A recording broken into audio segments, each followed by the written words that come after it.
Well, this is day 2. We are talking about identifying the business opportunities, resources, and technologies. So we have 2 great keynote speakers and also a moderator, and I'll be introducing them briefly to you. First, we have Mr. P.Voser, who is the CEO of Royal Dutch Shell. And before his appointment as CEO, Peter had been Chief Financial Officer and an Executive Director of Royal Dutch Shell since 2004. And our next speaker will be Dr. Youcef, who is currently serving in the government of Algeria as Minister of Energy and Mines. In 1999, he was the president of OPEC, and he also served his country as a foreign minister and Minister of Oil and Energy. The moderator for this morning's session is J.Defterios, who is CNN's Emerging Markets Editor and anchor of Global Exchange. I'm sure that all of you are familiar with this program, CNN's new primetime business show focused on the emerging and BRIC markets. So ladies and gentlemen, with a big round of applause, let's welcome the 3 gentlemen up on stage.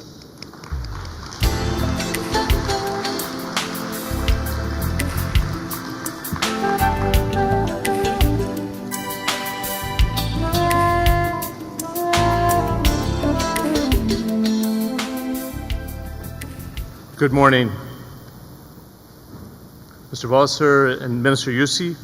It's a great pleasure to chair the 3 sessions this morning, in fact, including the keynote addresses and our 2 distinguished guests, the Chief Executive Officer of Royal Dutch Shell and the Minister of Energy and Mines of Algeria, which has a great deal of activity that he'll talk about here in his opening remarks and in our follow-up for question. In World Energy Council parlance, we are facing what they like to say is a triple challenge to address in unison: energy security, energy equity for investment over the next 10 to 20 years, and at the same time, environmental sustainability. They've had, to date, often been operated or have been addressed in silos, which is the challenge going forward for global policy. And this has led to disjointed policies, stalled investments and delays in the implementation of best practices, even the simple policy of efficient energy savings and lighting as a general policy around the world. Sounds simple, but it's very difficult to implement a common practice. And leading building designs to save energy. It's starting to take off in the major city centers around the world, but we've seen that take up rather slow. While these policy challenges exist, we are living in incredibly exciting times as well. The conversation has moved away in just 5 years from peak oil to U.S. energy independence by 2020, a thought we couldn't even dream of a decade ago. Countries in East Africa are extremely excited about the potential for tight oil and gas, and they're positioning themselves as a regional natural gas hub in the next 5 to 10 years at most. The UAE, I had a chance to talk to the energy minister of the UAE yesterday about not only development and expansion of oil capacity to 3.5 million barrels a day, but running in parallel 4 power plants in nuclear development and also renewables at the same time. So a multi-platform approach to energy. And one would have to be blind to miss the new geostrategic partnerships being forged all around the world.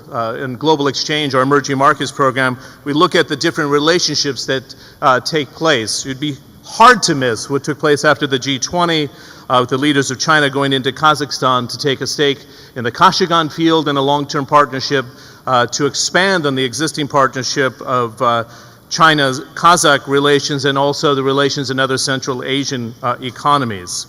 Russia's new partnerships, Saudi Arabia's new partnerships going into Asia, the UAE, Myanmar opening up, and of course our host South Korea doing strategic investments also in the Middle East to secure supplies for the future. These are just a few of the issues that I'm sure our panelists and the keynote addresses will cover, but also a chance to pepper in the conversations afterwards for the Q&A session and also for the roundtable on financing the future as well, which will follow our keynote addresses. Let's leave it at that and let our 2 keynotes take the floor. First, let me welcome P.Voser, the Chief Executive of Royal Dutch Shell. Peter.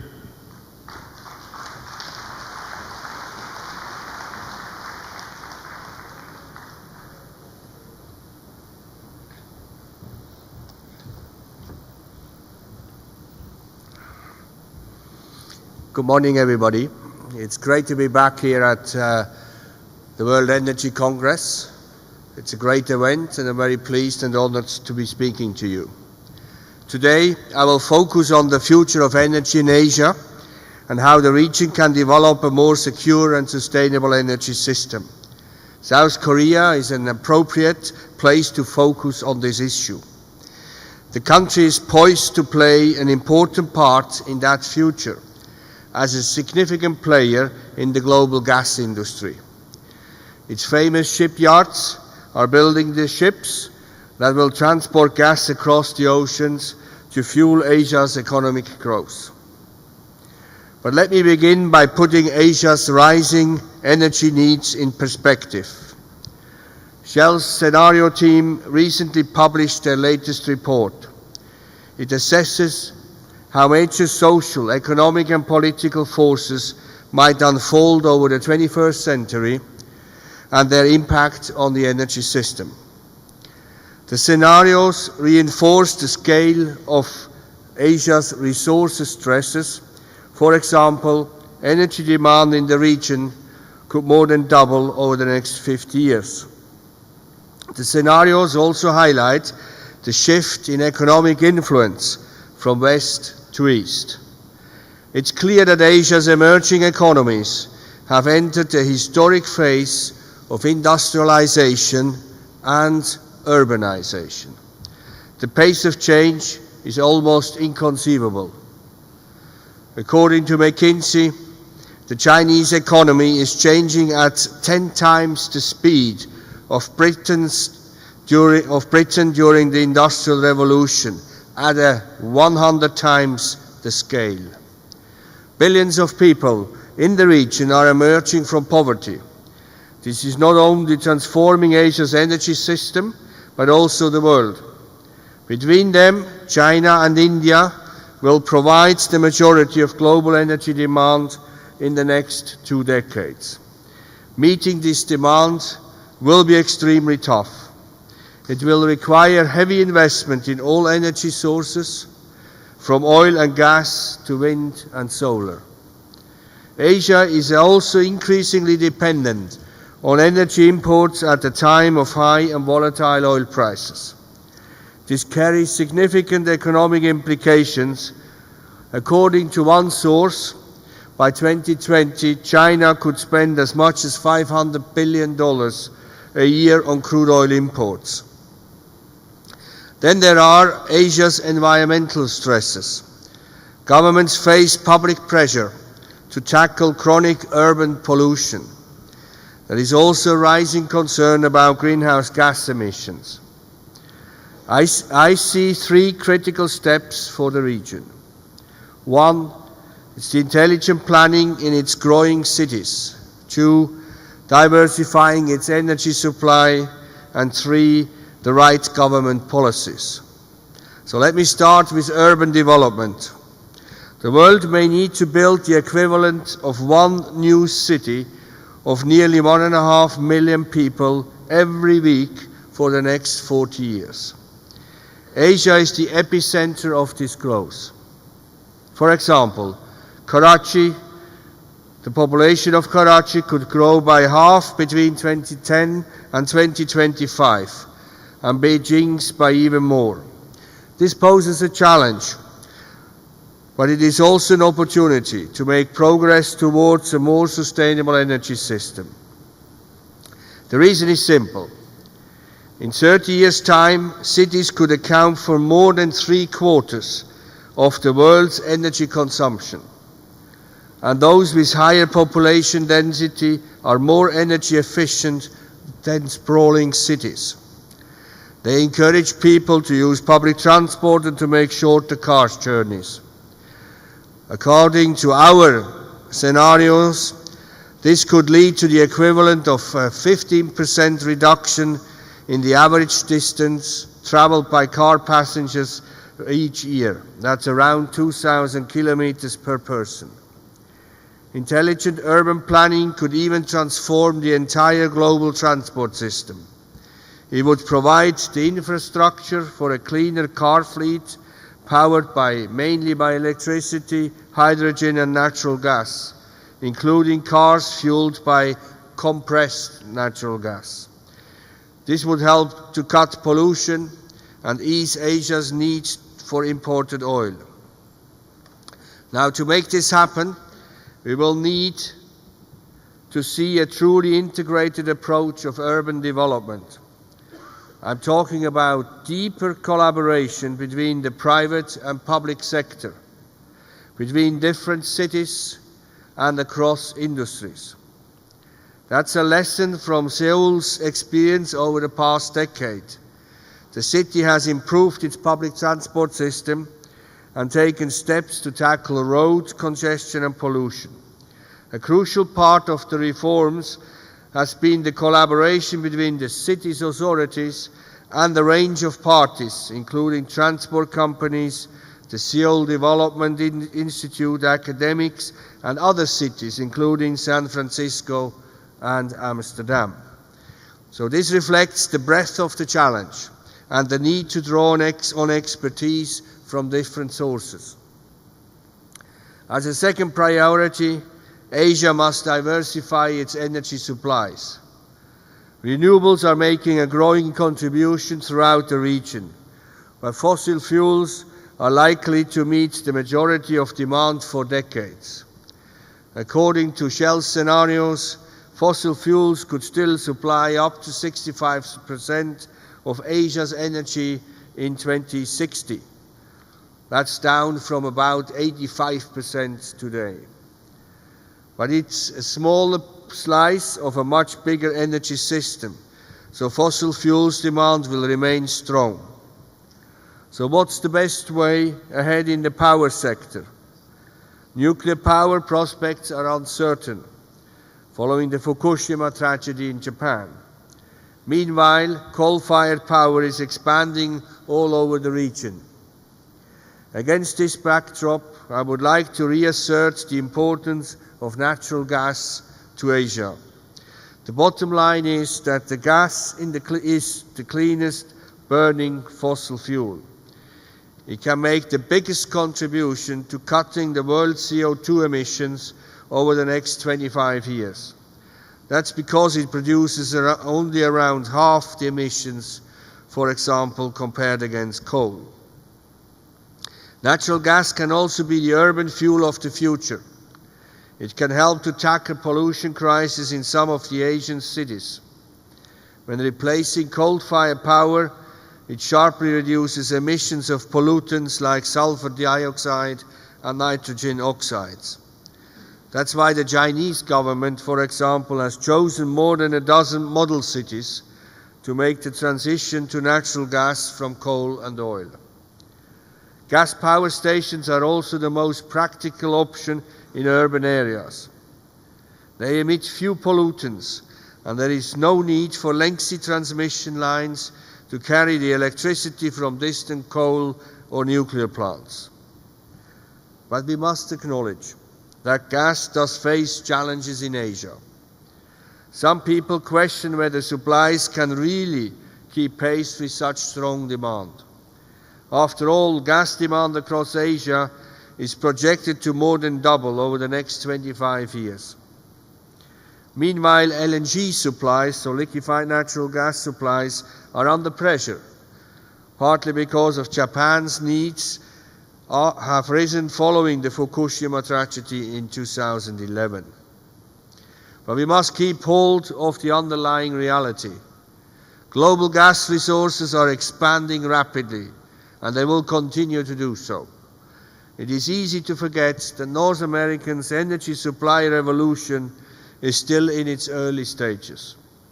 The continent could now have more than 100 years of gas supplies at current consumption rates. For importers like South Korea, tight and shale gas is only one chapter in a bigger story, the expansion in world's LNG supplies. Asia demand for LNG has tilted the global trade eastwards. Singapore and Malaysia began importing LNG this year. Before long, they would be joined by countries including Vietnam and the Philippines. Meanwhile, others are expanding their import capacities, including South Korea, Thailand, China, and India. They will all have access to vast new gas resources around the world. At Shell, we see worldwide LNG supplies doubling this decade, and Australia is front and center here. It's building around half a dozen major new LNG projects. By the end of the decade, Australia could rival Qatar as the world's biggest LNG exporter. By 2020, North America may also emerge as a significant LNG supplier. This year, the US government has granted several new permits for projects to export LNG worldwide. And in Canada, Shell, KOGAS, and other partners have announced plans to develop an export facility on the Pacific coast. And that's not all. Russia is considering plans to expand its export capacity, and East Africa might emerge as a supplier to Asia over the longer term. So LNG supplies could grow quickly, and Asia will benefit from an increasingly diverse and flexible group of suppliers. But we must also acknowledge certain realities. None of these LNG projects are cheap or easy to build. They are major infrastructure projects, and there is competition for the human and physical resources needed to build them. So the energy industry must continue to strengthen the competitiveness of natural gas. One critical step here will be innovation. And here in Korea, one of our examples, Shell's examples, is the pioneering Prelude floating LNG project, which is being built just down the road in Busan. It will be the largest offshore floating facility in the world. It will be used to tap the Prelude gas field more than 200 kilometers off Australia's northwest coast. A field is too small and remote to be economically developed in the traditional way. Another advantage is that it can eliminate the need to devote land and pipeline to process LNG onshore. This not only reduces costs, but also the environmental impact. So the industry must also address cost pressures across the entire supply chain. South Korea's shipyards can be pivotal.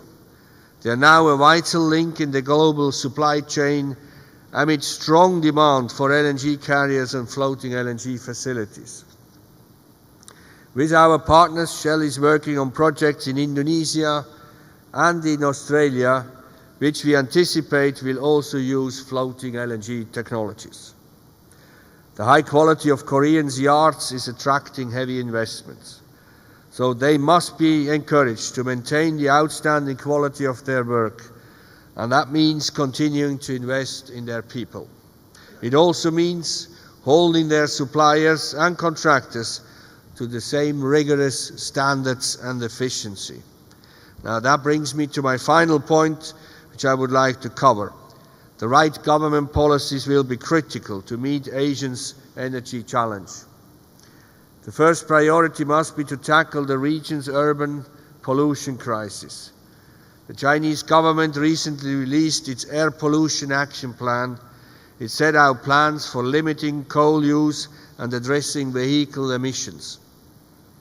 The introduction of an air quality standards throughout the region would be an important step in the right direction. A second policy goal must be to encourage investment in new energy sources, especially natural gas, as I said. That means exploring for and developing resources in frontier areas, such as deep water fields. Such projects can be technically challenging, with some costing tens of billions of dollars. So the message for governments is that these projects need stable fiscal and regulatory frameworks to be viable. And that leads directly on to my final priority, and that's fossil fuel subsidies. In 2011, these totaled $520 billion around the world, according to the International Energy Agency. This is a complex issue, not least because subsidies protect consumers from higher energy costs, but they also discourage investments in new energy supplies. They are a burden on government finances, and they can be wasteful by encouraging energy to be used inefficiently. So tackling subsidies could bring major benefits to Asian economies, despite the potential political sensitivity in implementing these reforms. So in summary, Asia's story is increasingly that of the entire global energy system. How the region meets its growing needs will have profound consequences for the world. But it is also true that Asian countries can take immediate action that will reap benefits for decades. Effective urban planning can promote energy efficiency and transform the global transport infrastructure. Another critical step is to diversify the energy mix. Natural gas can be the urban fuel of the future. But none of this will happen without firm policies from governments across the regions. Thank you very much.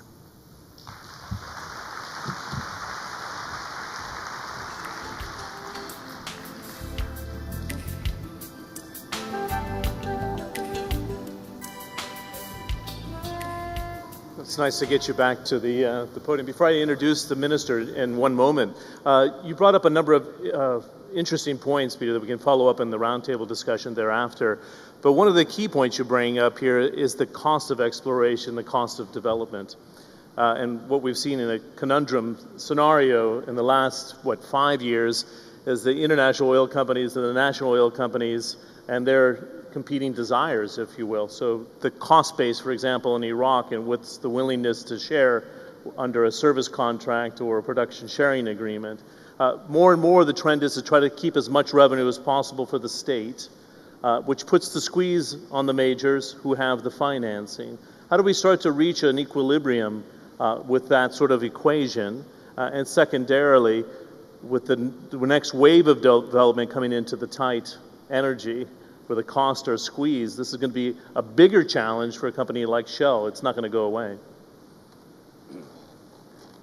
Yeah, thanks. Yeah. Now, thanks for the question.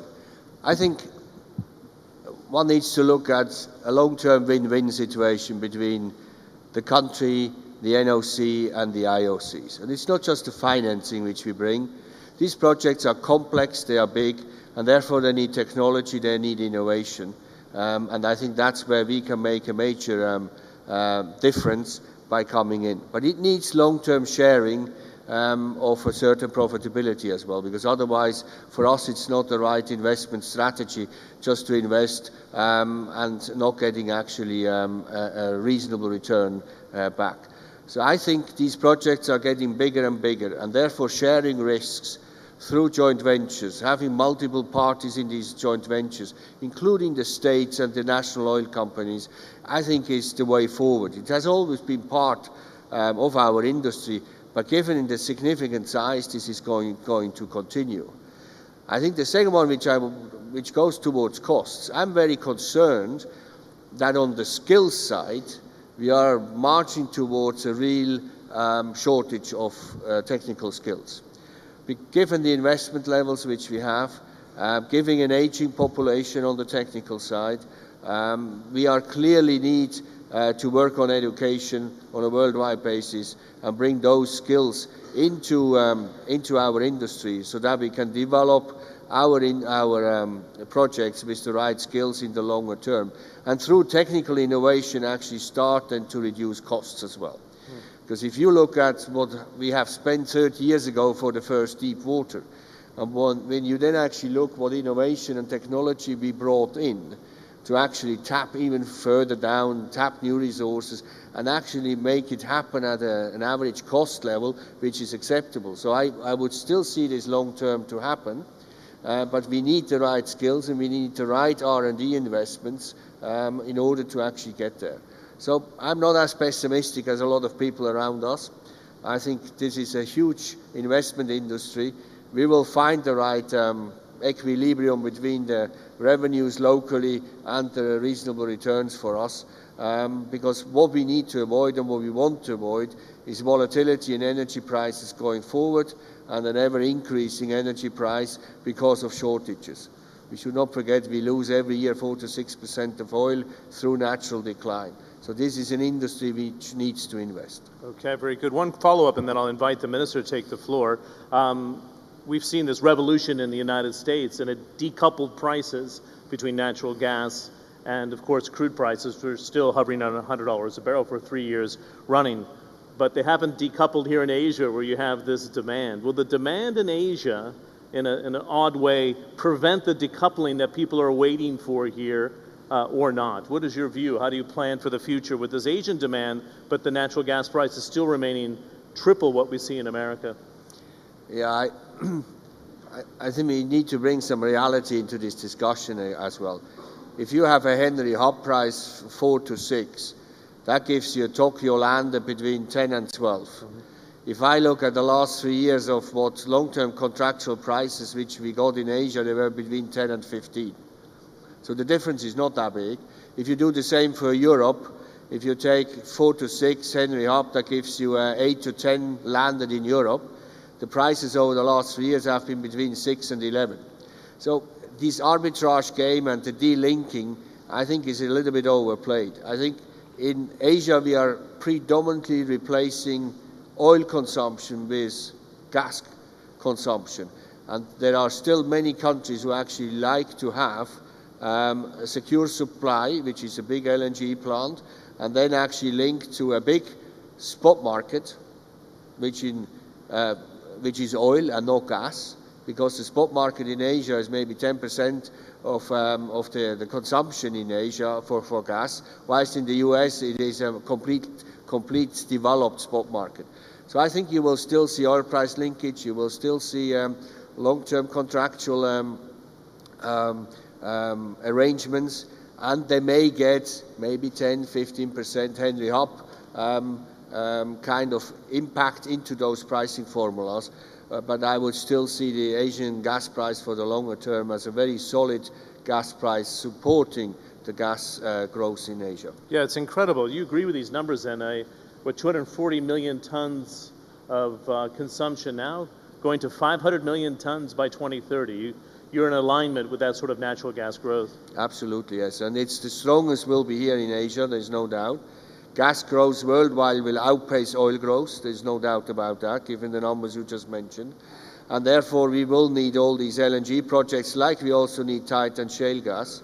And let me just say one thing. I think tight and shale gas and light tight oil is very much advanced in North America. In the rest of the world, we are really at the beginning. We haven't even done the exploration, apart from maybe in China, where we are leading as well.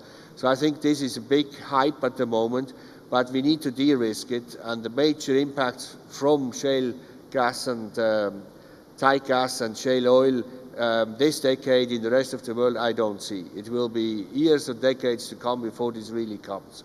Okay, very good. Nice transition to our next keynote address, the Minister Youcef, who will share some fairly surprising news for those who are looking for the tight gas revolution in Algeria, which is just around the corner. Sir, please take the stage.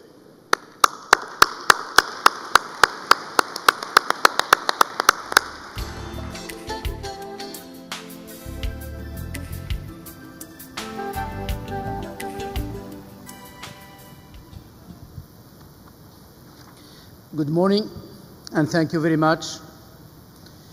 It's a great honor and a real privilege for me to be here today to address few words to this distinguished audience. I would like to thank the organizers who make this possible. The world energy scene is moving quite rapidly. My presentation will focus on some aspects of its possible development in the future and how Algeria is preparing itself for the long term. It's generally admitted, and I fully share the views of Peter, that the world energy demand will increase by at least 30% during the next 20 years due to the population increase and to the development progress. Drastic efforts have to be undertaken to meet this demand, taking into account the natural depletion of existing hydrocarbon fields. what will be the role of different sources of energy. For hydropower, we think that the potential is certainly very large, but its development may be limited, particularly in developing countries due to lack of financing and human resources. Concerning coal, we have seen recently a large use of coal for power generation, particularly in Europe, replacing natural gas. But for the medium and long term, it seems that environment constraints will put some limits to its development. The future of nuclear energy is uncertain, while its potential is real. Its development is marked by a profound dialectic between hope of boundless energy and worries it inspires. Its access and its development will be probably limited to a restricted number of countries around the world. The major constraint for the development of renewables, especially in low-income countries, remain high cost and technological dependence.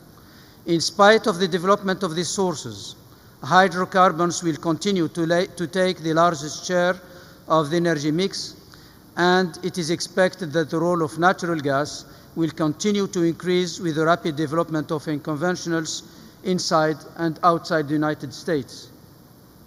Ladies and gentlemen, major technological advances have made significant changes in the global energy scene, pushing more and more the boundaries of progress to meet the growing energy demand.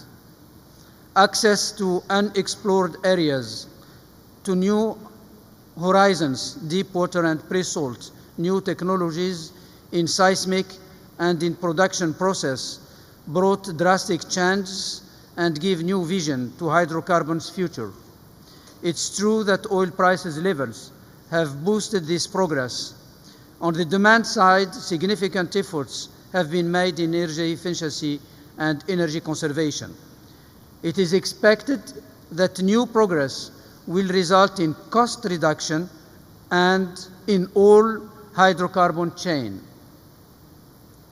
As most of countries around the world, Algeria is facing many challenges as a result of the growth of its population and the continuous enhancement of the standard of living, which means an increase of energy consumption and increase of social and economic needs of the citizens.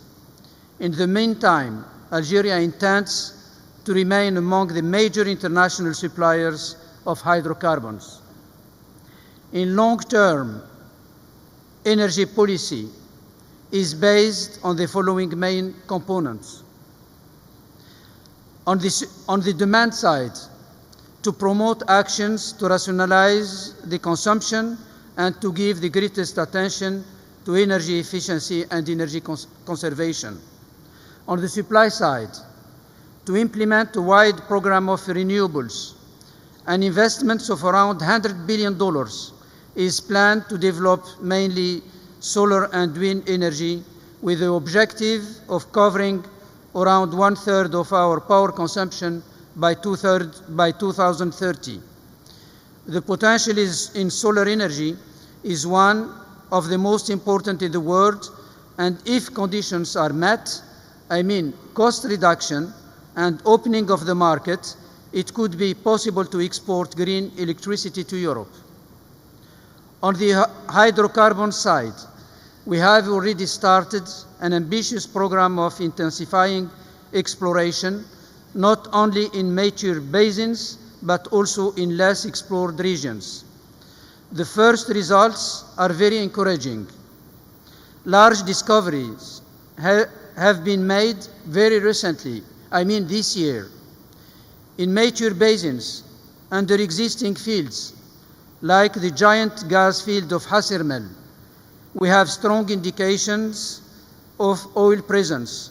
We do hope to have some positive results in the coming weeks. Under prolific Birkin existing fields, important volumes of natural gas and liquids have been found few weeks ago. And just a week ago, in El Aghreb perimeter, Sonatrach has made a significant discovery of around 1.3 billion barrels of oil in place. Furthermore, in a remote, unexplored region of southwest, Sonatrach have also discovered oil and natural gas with amounts which might be very important.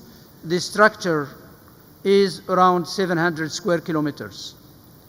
On another side, it is also expected to drill the first exploration well on offshore by the end of 2014, and we are optimistic. Regarding the unconventionals, we have now a global idea of our natural gas potential, technically recoverable. This potential seems to be very large, at least 300 TCF in tight reservoirs and above 700 TCF in shale formations. The tests which have been conducted so far were positive, and first pilots will be implemented early 2014 to assess the economics of their exploitation. We can envisage today the possibility of doubling our present gas production by 2020-2023 if the necessary conditions are met, and we are working very hard to reach this objective. We intend to develop all these future projects in partnerships, encouraged by the new amendments recently brought to the hydrocarbon law. The existing large infrastructure in the country in production, transport, and export facilities will certainly constitute positive elements to accelerate the development process of these new potentialities. We do have the necessary experience, and we will continue to develop our human resources to meet this challenge. Thank you very much for your attention.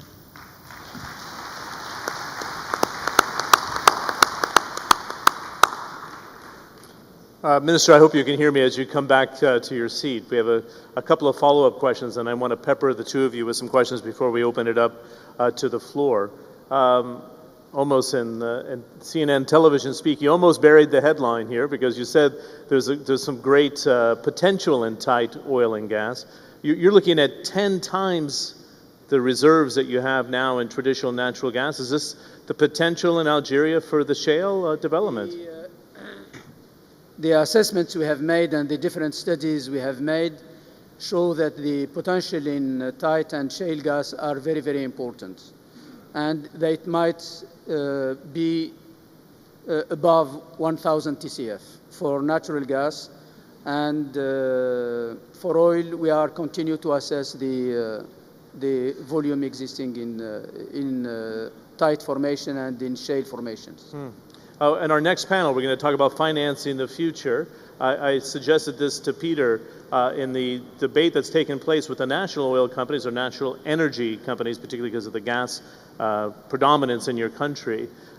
Production sharing agreements, joint ventures, as Peter was suggesting, service contracts. What's the model? Because I know you've gone back to Parliament to say we do need to amend this, we do need to track the investment.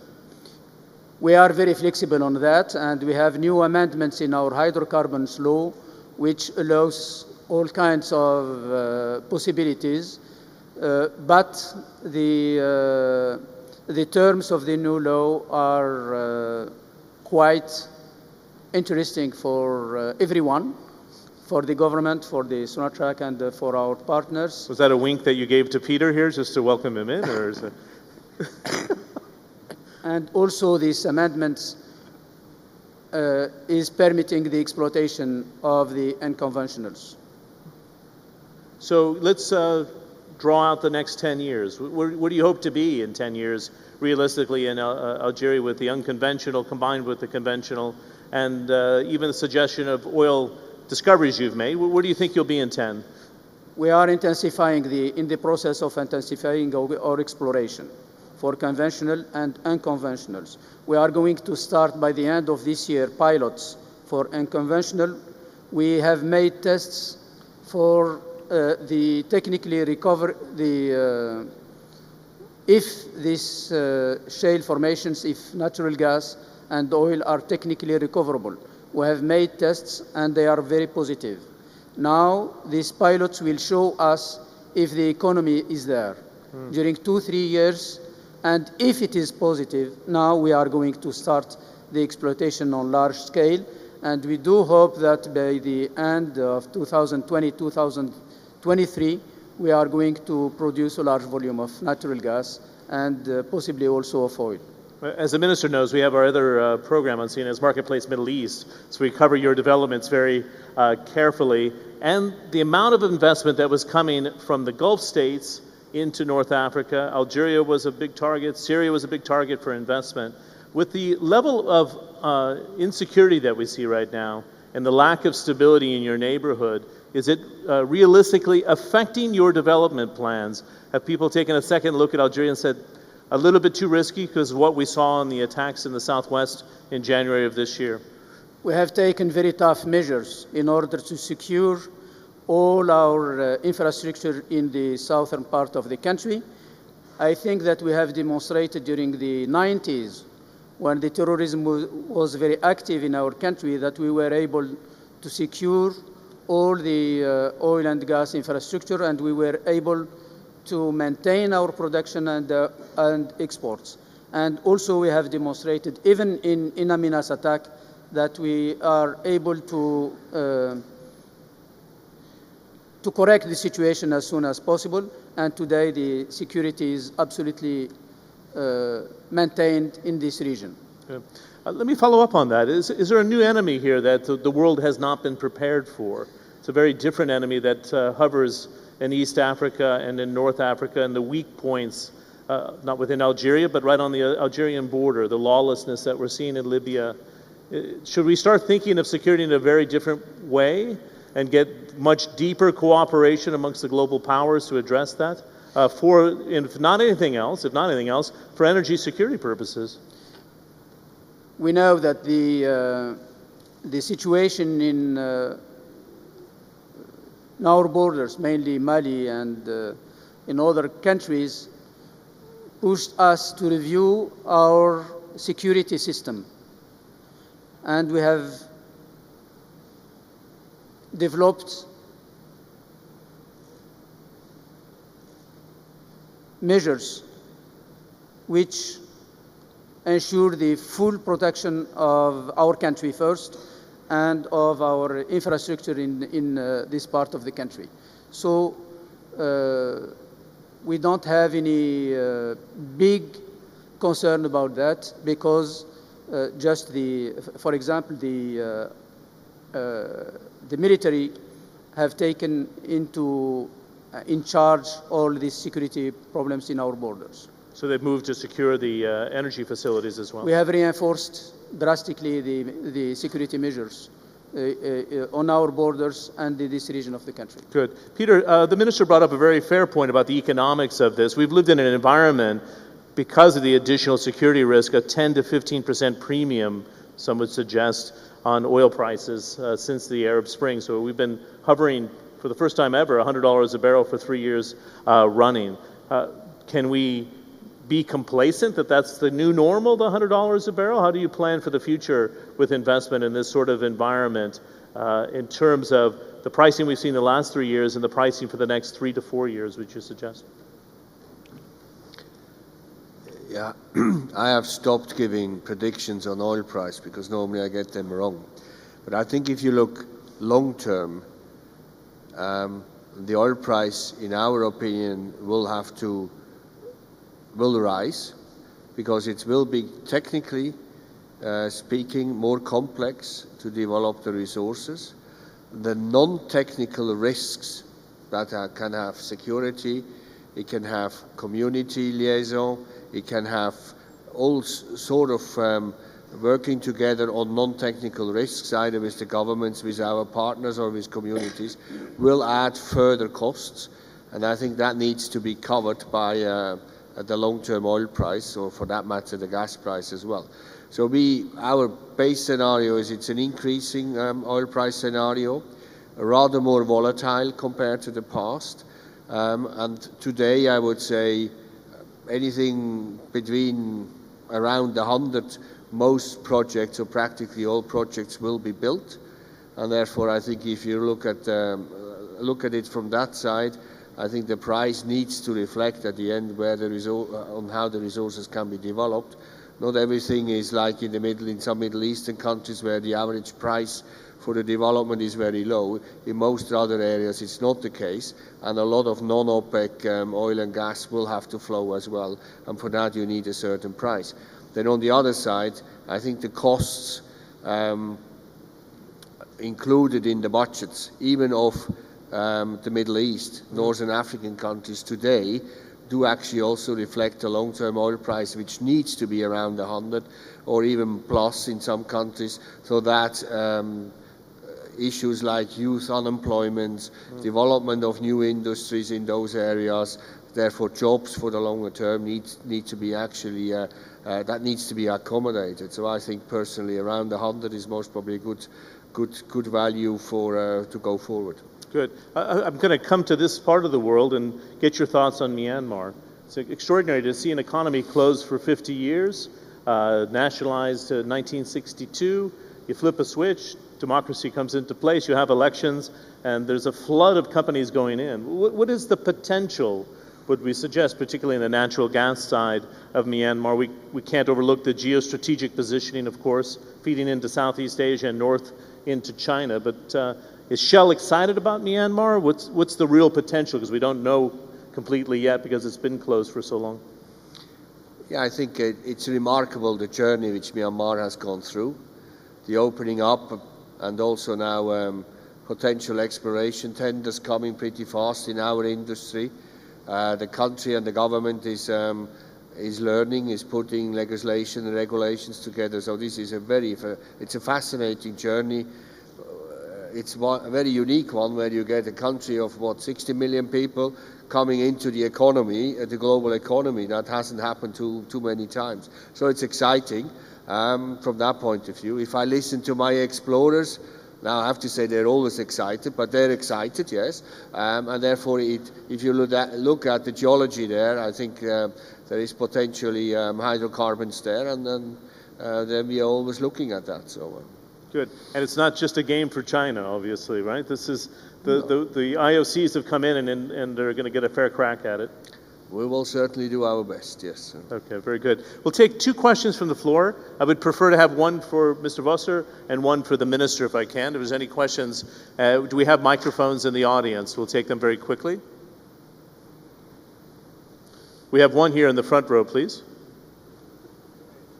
If we can get the microphone to the gentleman. I won't have you shout it, but they're coming, sorry. And do we have a second question, one for Mr. Voser and one for the minister? You can raise your hand. And I ask you not to make a statement, but to go ahead and just give us a direct question. The microphone to the front row, please.